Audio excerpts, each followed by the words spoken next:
We're not trying to change the world. I'm not trying to upset the recruitment industry. Far from it. It's not a handout. It's not a freebie.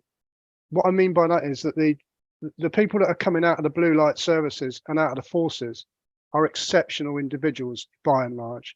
They have incredible soft skills that are transferable. They're reliable.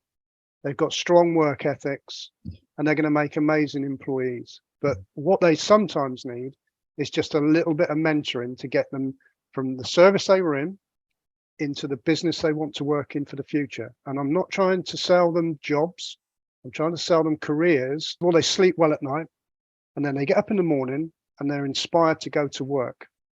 And if you can do that for somebody, wow, that's a pretty amazing thing to do.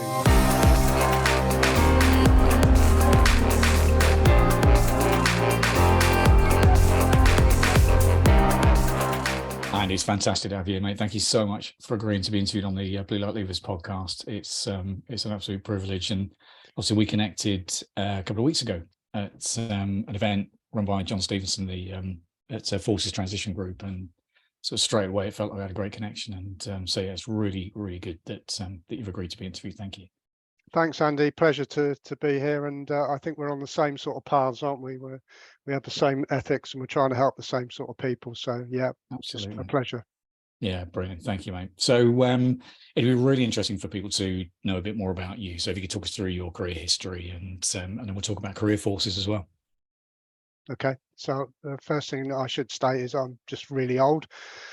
Joined the Royal Engineers in 1975. That was once I realised that I wasn't going to be a professional writer or footballer. And I had an amazing career, 32 years. I'm incredibly grateful. Met some just incredible people and learnt so much. I left the Engineers, stayed in the Ministry of Defence as a civil servant. And so really I've known the Ministry of Defence and the people that operate and manage it for 40 odd years. So that's really given me a sound background, if you like, in understanding what makes the average service person tick and what strengths and weaknesses they've got. Yeah, absolutely. And obviously, having worked outside of the military as well, albeit with mod, but it still gives that insight, doesn't it, as well, into what's required. And it gives a little bit more detail around your military history as well, Andy. Yeah, so Royal Engineers, so litho printer to start with, and spent a lot of time overseas, did quite a lot of work in Europe, moved across and did some really interesting jobs in places like Cyprus Ascension Island with GPS tracking, that type of, so military survey as a background. And then later on, I developed onto what we had at the time as a long service list. So after the initial 22 years, I then took over managing estates and families accommodation in Germany.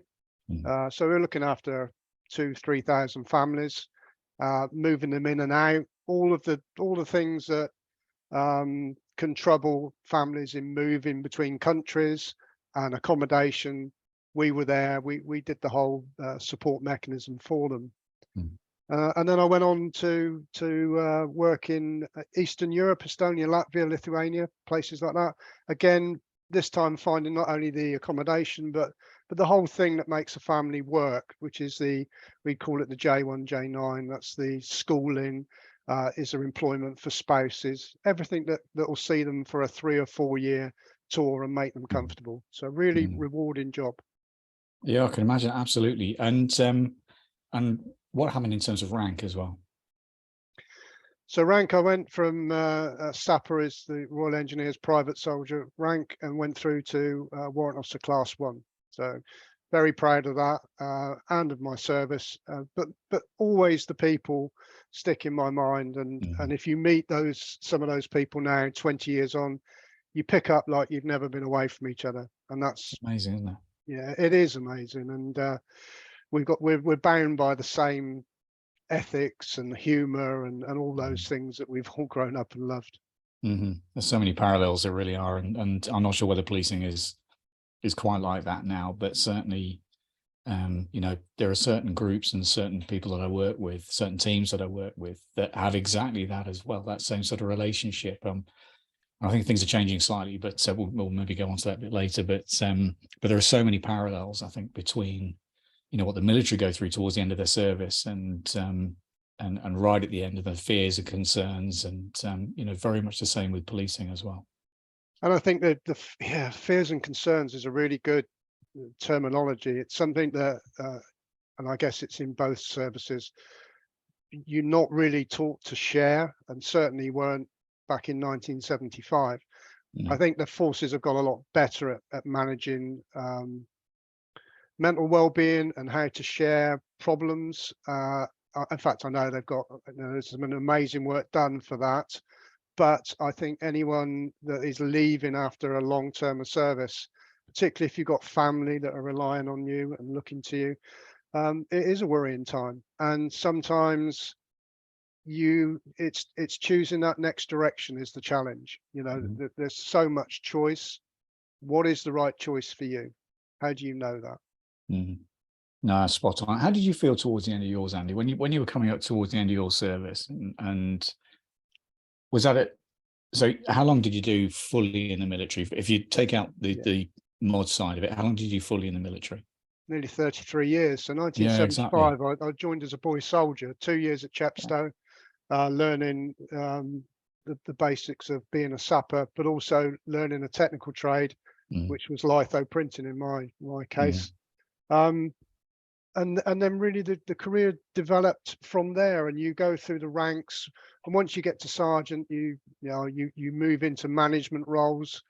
And it wasn't, if I'm honest, it wasn't until I left the service, and then I suddenly realized it was kind of weird. About 3 months later, it dawned on me that I was no longer entitled to wear that uniform and that badge of rank that had meant so much. And that was when it really dawned on me that I was no longer part of that exclusive club, if you like. That I just, it was like being in a family. I mean, my first posting abroad was to a small squadron called 14 Topo in Rattingen, which was near Dusseldorf in Germany. When they were calling out the postings, everybody, when they said Rattingen, Germany, no one even knew where it was. But when I got there, that was a squadron of about 120 people, and there were about 40 living in, and we became one giant family. We worked together, we ate together, we went out and socialized together, and they were just an amazing, certainly the first 3 years of my career. I'll always look back fondly on those, and I still see, I will keep in contact with a few of the people that were there back in 1978, 79. Yeah, exactly the same. It's insane, isn't it? It's amazing. And my wife is ex-military, and she has exactly the same relationship with all the people that she joined. So a big group of people that she joined with and was deployed with, and they might not see each other for a year, 2 years, or plus, more than that. But when they do, it's like the conversations and the friendships and the humor, and like I said, everything you say is just exactly as it was those few years ago. So very, very unique type of environment, I think, and like I said, a lot of parallels certainly. So so it was literally 3 months after you'd left that was when the penny dropped almost. It was almost that. So it wasn't, as you were approaching the end of your service, were you worried about what you were going to do, or how did you set yourself up? It was a slightly different, an easier solution for me, if you like, because I was overseas. I had children that were at fairly crucial ages of schooling, and so, like a lot of people in life, it didn't become about me anymore. It became about my children's education and how they were being looked after. That was probably my number one priority. I was fortunate in that I was working at a place called JHQ Rheindahlem, and there was a role coming up as a civil servant within infrastructure, which I was already doing as a senior estate manager. I was managing a lot of infrastructure and dealing with a lot of project management and work services and things like that. So it was a natural fit for me. And I was fortunate. I went for interview and I got that job. I didn't think I was quite so fortunate about a month later when I opened my first paycheck, because I'd from being a WO1 in the army to being a relatively low management grade in the civil service, I took a 50% pay cut. but it was a step. Wow. And I think the lesson there is that sometimes to go forward, you need to slightly take a step backwards. I knew where I wanted to go next. I knew that staying within the MOD and the civil service would be good for me and for the family. Mm. And that's how it, whether it was lucky or not, I don't know, but that's how it developed, because I fairly quickly went through the promotion ladder in the civil service and picked up some great jobs, looking after families and being in control of the type of environment they live in is a big responsibility. And if you get it right, I've always said to those that would listen, if you we deal with you once, we look at the family dynamic, we look at your schooling requirements, and we try and find you the best possible solution. And hopefully we don't hear from you again, because that means that we've got our job right.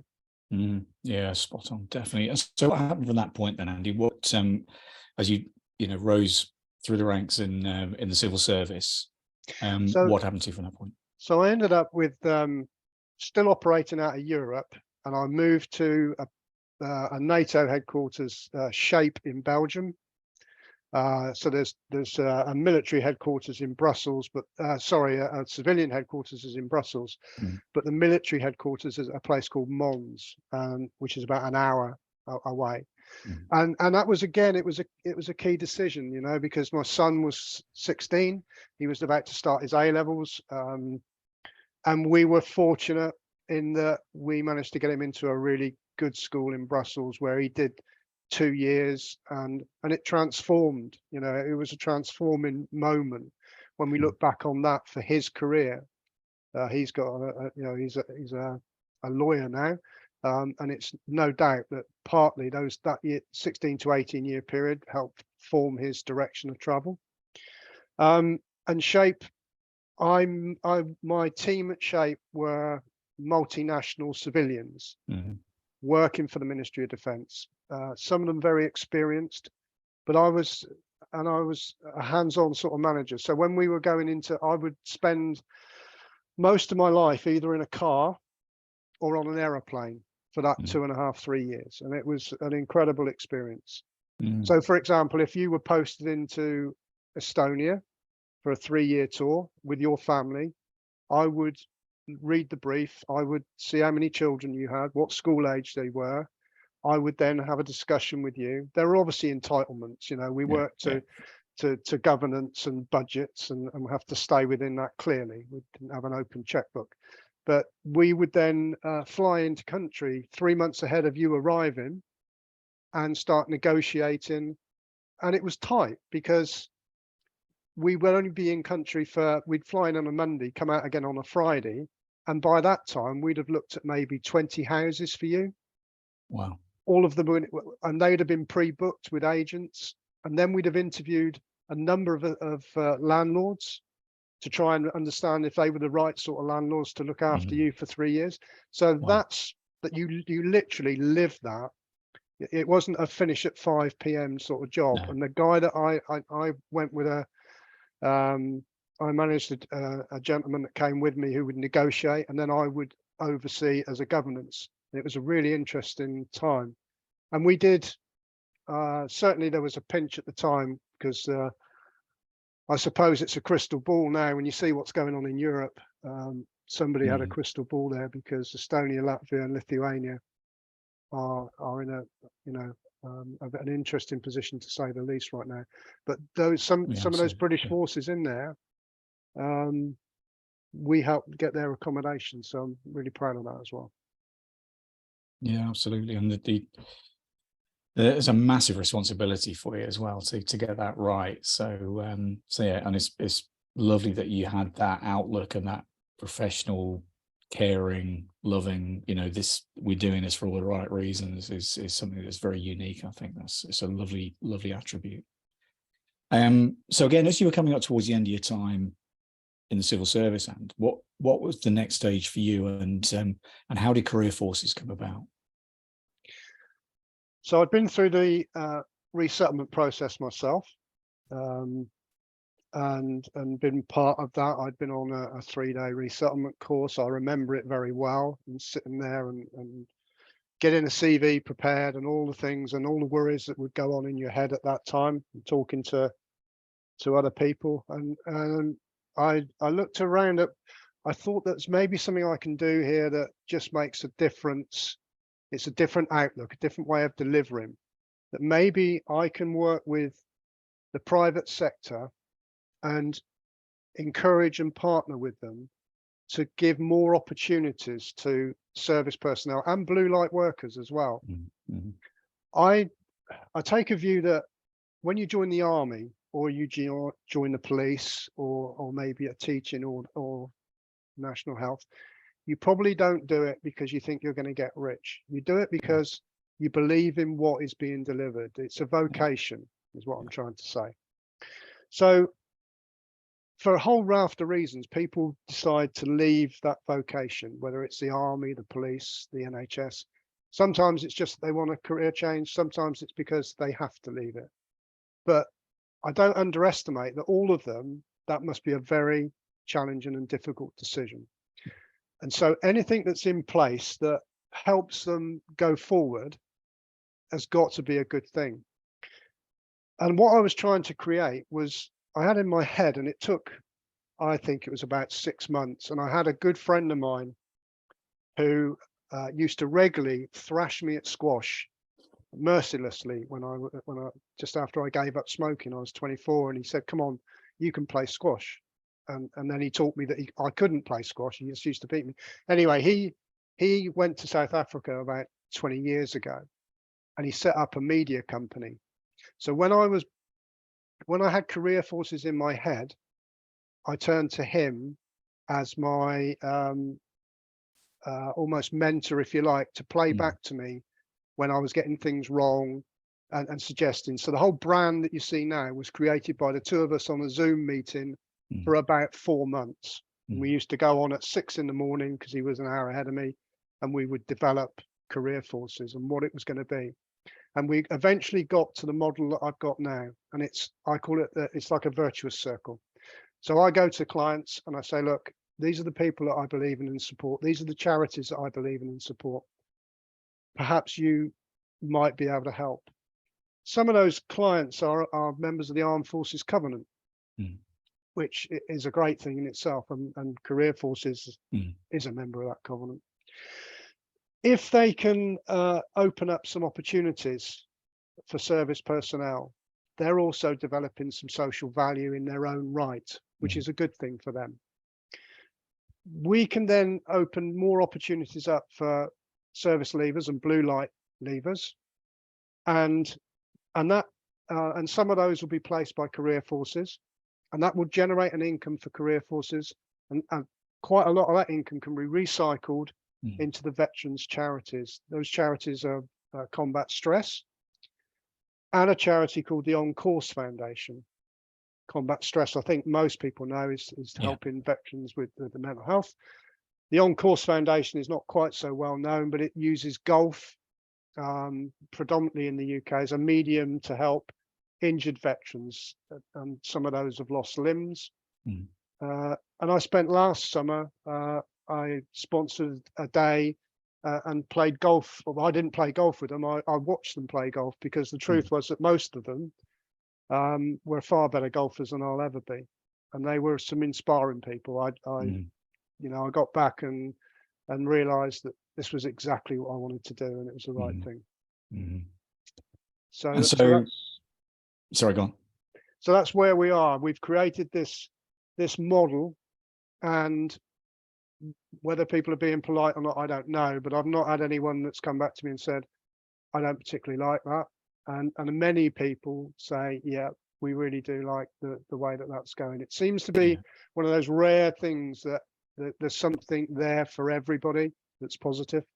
Yeah, absolutely. And what was lovely as well was when we had that conversation a few weeks back was, it was very clear that you could see the parallels as well, and the overlap in between, how the military feel about when they leave, and whether it's, for policing, whether it's whatever length of service, there's lots of parallels in terms of that loss of identity, understanding how your skills and experience can map across into different organizations, private sector organizations as well. And you absolutely got it. So it was lovely that straight away there was that really good connection there and understanding. So I think a slight difference, the military do get, they do get some resettlement training at the end of their service. And what was lovely as well was that, and it was very clear up at Catterick that everyone was so willing to learn. People have prepped, they'd already, they've been writing out the CVs prior to the, to the day itself. And there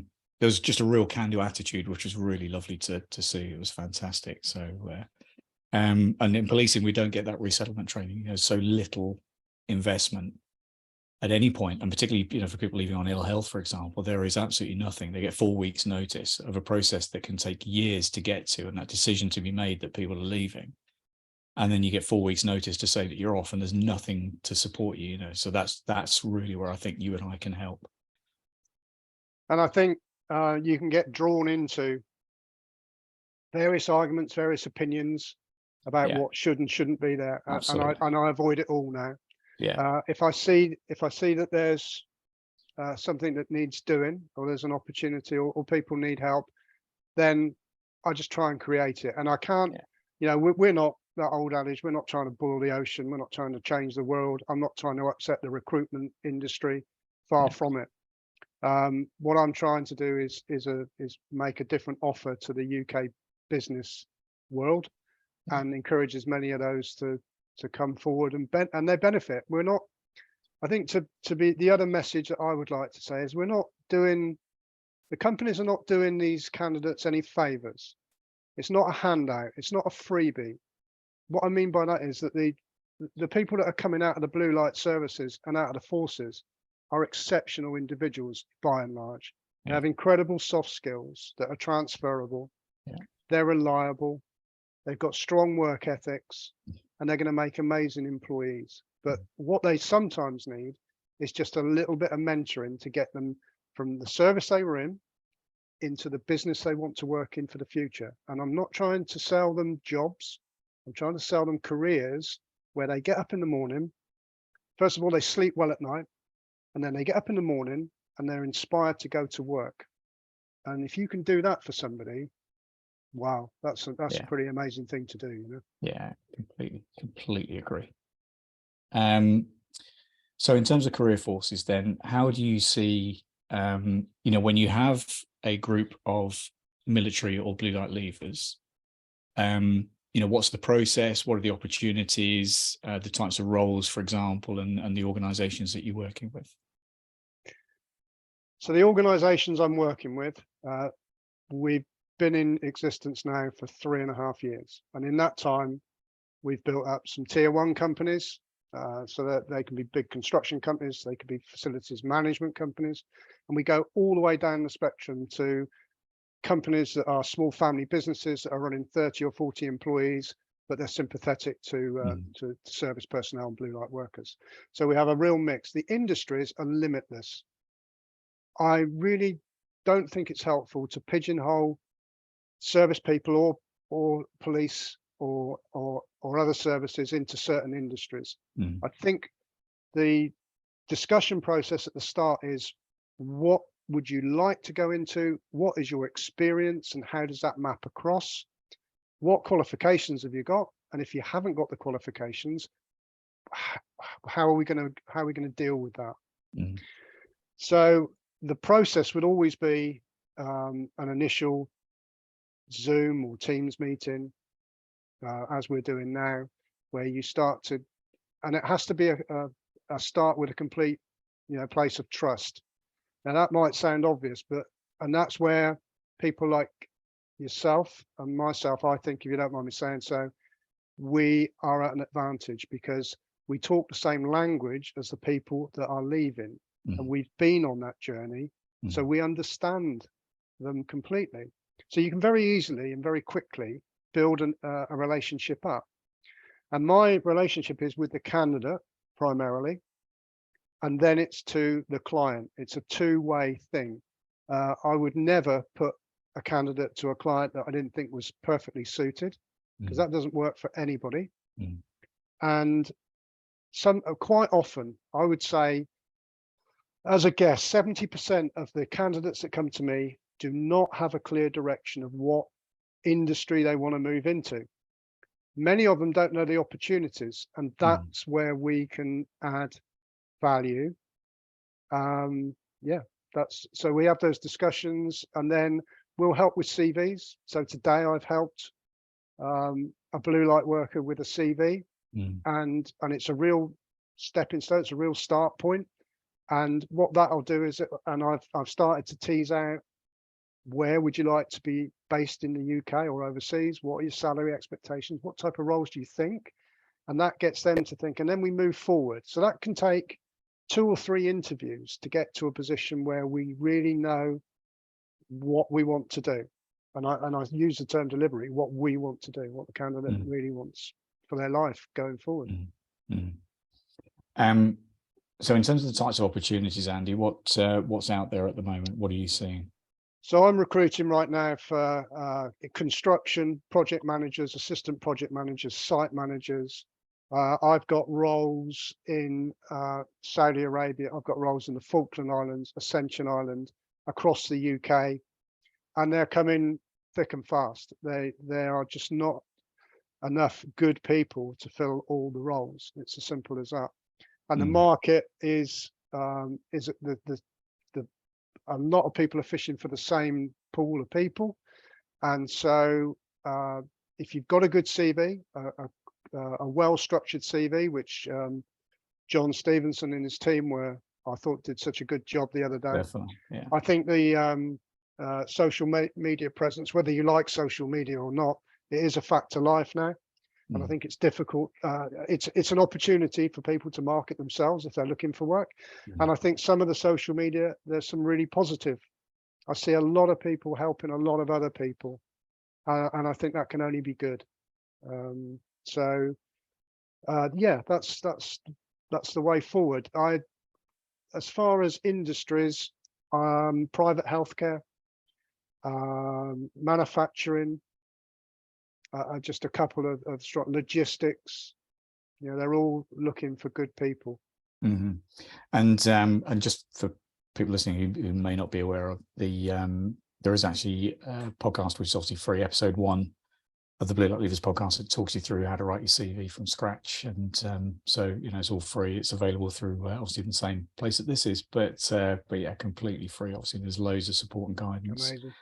Amazing. So if people don't have, for example, if they were looking at assistant project manager for construction, or they don't have that construction background, Andy, or maybe within pharma, for example, whatever it might be, they've got the soft skills, they've got the attitude, but and maybe there's a course that they've done to support that, maybe Prince 2 or something, for example, for project management, but they haven't come from a construction background. Can that be a bit of a blocker, or can people still go through you and obviously with some guidance from me as well if needed, and then apply for these roles?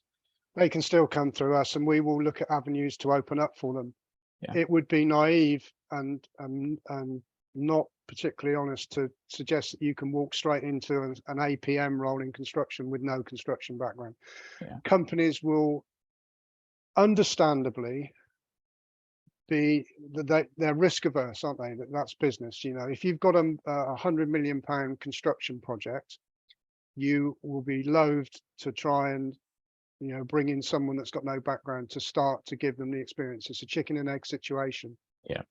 I work with in fact, it's a new client, and they've got a really good academy. So, and I had actually, it was at the Catterick jobs fair. There was a lady there who had her background was medical profession, but she would like to move into electrical engineering. So completely change the scenery. So this is probably a good example. And I've put her forward to that academy where they're looking now what they're considering doing is sponsoring her. And then it's a foundation, and their transferable rate. So of 100 people that go through that foundation, over 70 of them then get permanent jobs. So it's a huge, considering people are moving. That's incredible. Yeah, it's an incredible strike rate, Yeah. and really encouraging. And that's all sorts of trades that are being retooled. I mean, we work with, on our website and our social media presence. We're very proud of some of the partnerships we've got, and we would love to be working much closer with you, Andy. By the way, I think we've got so much, in common with what we're trying to achieve. But we work with charities such as Building Heroes, where they're teaching service personnel all the basic construction skills so that they can either become self-employed or they can go and work for companies. So a complete reskilling, and it's all free training for the candidates, the cohorts. Yeah. So these are amazing opportunities. So even if you haven't, I mean, these days, to be honest, the grants and the opportunities in the services anyway is incredible to get courses funded before you leave. And that process, really, that thought process can start as 2 years before you're about to leave. So very, very, that is very good and very positive. Yeah, it is. Yeah, and I know there's likes of City Guilds and Colas and others that were present there as well that are doing the same sort of thing. And they're offering paid training and free courses and that sort of stuff as well. So there's some amazing opportunities out there, which is again why I think exactly the same. I'm really excited. We've had a number of conversations now, and I'm really excited about what what Blue Light Leavers and Career Forces can do, and how we can work together, and other potential opportunities, mate. So thank you. I'm really pleased that we had that conversation, and this is really exciting for people. I really do. I think it's a great opportunity for people to understand how the skills and experience that they've picked up can be really beneficial and can help them to move really well and settle really well into a career that they're going to love. And I think the atmosphere in that room at Catterick, the positivity in that room. Absolutely. Yeah. Everybody, regardless, I mean, there was the army colonel down to private soldier in that room. It didn't make any difference. They were all on the same journey, transitioning out of something they really knew and had loved into something new that they didn't really know and were unsure about. So, and I suggest that if you'd have put that room with 10 Army, 10 Navy, 10 Royal Air Force, 10 police, 10 teachers, 10 NHS staff, if you'd have had that 60 people in there, you'd have had that same positivity, and everybody would have been helping each other, because that's what we should be doing. Yeah, completely agree. All right, mate. Well, look, this fantastic conversation, and it's brilliant. So we're going to be linking obviously to Career Forces through the website, and we're going to be doing more within the group as well, and particularly within the academy. And so if people are interested in opportunities or connecting with you, Andy, what's the best way of doing it? And what's the website as well? If we go through the website first, and then the best way of connecting with you. Yeah, so the website is www.careerforces.co.uk. Email is always the best, and I'll normally pick that up, or someone will pick it up within 24 hours. And that's info@careerforces.co.uk. And phone number is 07788 456 732. So email probably the best, and I'm happy to engage and help wherever it's required. Yeah, brilliant. And just typically, just as you were saying, the phone number, it broke at the end. So if you just want to say your mobile number again, that'd be great. Of course. So, and a mobile number is 07788 456 732. Brilliant. Thanks, Andy. And we'll also link to all that through the show notes as well, so people can click on the website link. And we've just let Andy know that obviously you've either heard the podcast or you've connected through the website through Blue Light Leavers. That'd be fantastic as well. So you just we can understand where people are coming from, and Andy's got an idea on the number of people that are coming his way. So, mate, thank you so much. Really excited about what we're going to do, and really appreciate your time. Thank you so much. No, it's been an absolute pleasure, and it'll be lovely to help some of the people. Look forward to it. Thank you. Thank you, mate. So just to reiterate, so if you want to connect with Andy, you can do it through the Career Forces website, www.careerforces.co.uk, or you can find the link through the Blue Light Leavers website and the resources tab, and we'll link through it there as well. or info@careerforces.co.uk. So it's brilliant to have Andy on board. I'm so excited about this collaboration and really grateful for his time. So if you like what you heard, then please leave a review. You can do that on Spotify and on Apple. And you can join the private Facebook group. And the Academy in particular is such a great thing to join. We've had some amazing success stories through the Academy. You can find out more through the Blue Light Leavers website. And thanks so much for listening. I really do appreciate it. And we'll be back again soon. Take care. Bye for now.